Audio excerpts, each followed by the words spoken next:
दिल आया गधी पर तो पड़ी है। दोस्त, ये लड़ाई किसी को नेता बनाने की लड़ाई नहीं है। ये लड़ाई किसी का राजनीतिक कैरियर बनाने की लड़ाई नहीं है। ये लड़ाई किसी को एमपी या एमएलए बनाने की लड़ाई नहीं है। ये लड़ाई किसी को मुख्यमंत्री या प्रधानमंत्री बनाने की लड़ाई नहीं है। ये लड़ाई उस सोच की है कि हम भारत को कैसा बनाना चाहते हैं। हमने अंग्रेजों से लड़ करके, हमारे पुरखों ने शहादत देकर के इस देश को बनाया था, और वो लड़ाई किसी एक धर्म के लोगों ने नहीं बल्कि सब धर्म के लोगों ने मिलकर के लड़ा था। उनमें भले वो गांधी को गाली दे रहे हो, लेकिन कैमरे के सामने गांधी के सामने झुक करके उनके ऊपर धूल झुकाना पड़ता है, उनके सामने सर झुकाना पड़ता है। ये होती है सच की ताकत। इसी सच की ताकत से हम लोग आगे बढ़ रहे हैं, और हमने तय किया है कि ये हिंदुस्तान हम सबका हिंदुस्तान है। ये देश हम सबका देश है, और इस देश के संविधान के प्रस्ताव में कहता है कि हम भारत के लोग, और जो हम कहते हैं हम भारत के लोग, तो किसी प्रकार का कोई भेदभाव नहीं करते हैं जनता के बीच में। लेकिन आज ये भेदभाव हमारे ऊपर थोपा जा रहा है। ये भेदभाव हमारे ऊपर क्यों थोपा जा रहा है? कि ताकि हम एक दूसरे से नफरत करते रहे, हमारे बच्चे एक दूसरे के ऊपर गोलियां चलाते रहे, और ये अपने बच्चों को विदेश में पढ़ा करके नेता बनाते रहे देश में ला करके। आप सोचिए जो ये नफरत फैलाई जा रही है व्हाट्सएप के द्वारा, टेलीविजन के द्वारा, उससे क्या हो रहा है? गरीब का बच्चा, उसके हाथ में रॉड थमा दिया गया है, और अमित शाह के बेटा के हाथ में बीसीसीआई। हमको इस बात से कोई दिक्कत नहीं है कि आप किस पार्टी को वोट देते हैं, आप किस नेता का समर्थन करते हैं, इस बात से हमको कोई दिक्कत नहीं है। कहते हैं ना, दिल आया गधी पर तो पड़ी है। आपको किसी से मोहब्बत हो गई है, आपने अपना दिल उनको दे दिया है, इस बात से हमको समस्या नहीं है। लेकिन दिमाग है ना अपने आप सोच करके देखिए कि देश के भीतर क्या हो रहा है। लेकिन एक बात बताइए, किसी के बदनाम करने से कोई बदनाम होता है क्या? बार बार झूठ बोलने से क्या झूठ सच होता है क्या?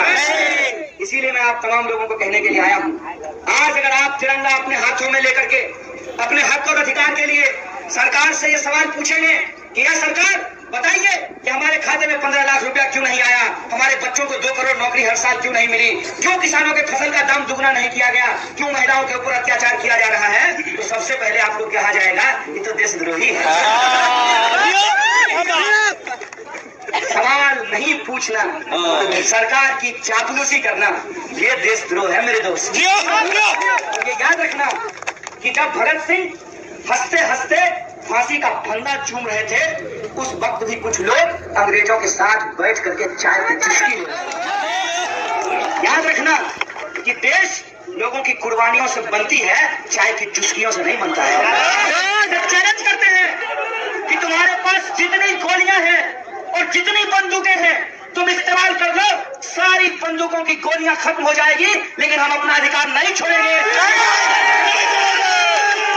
देते हैं तुम्हारी जो बिकी हुई मीडिया है उसे तुमको दिनों बदनाम करेंगे,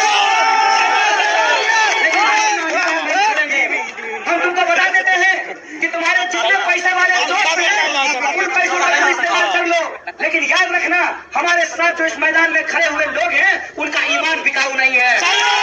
एक बात पहले आप सब कान खोल करके सुन लीजिए, ऐसा कैसे हो सकता है कि जब से बीजेपी आई है तब से ही हिंदू खतरे में चला गया है?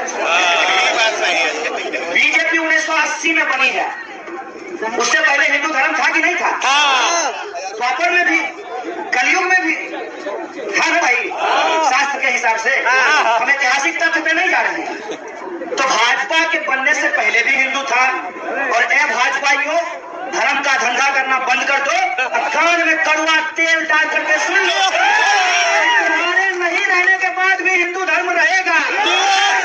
ये तुम धर्म को बचाने का नाटक कहीं और करना, तुम्हारे जन्म लेने से पहले तुम्हारे बाबूजी के बाबूजी के बाबूजी के बाबूजी के बाबूजी के भी पैदा होने से पहले ये धर्म था, और तुम्हारे बेटा के बेटा के बेटा के बेटा के बेटा के बाद भी ये धर्म रहेगा।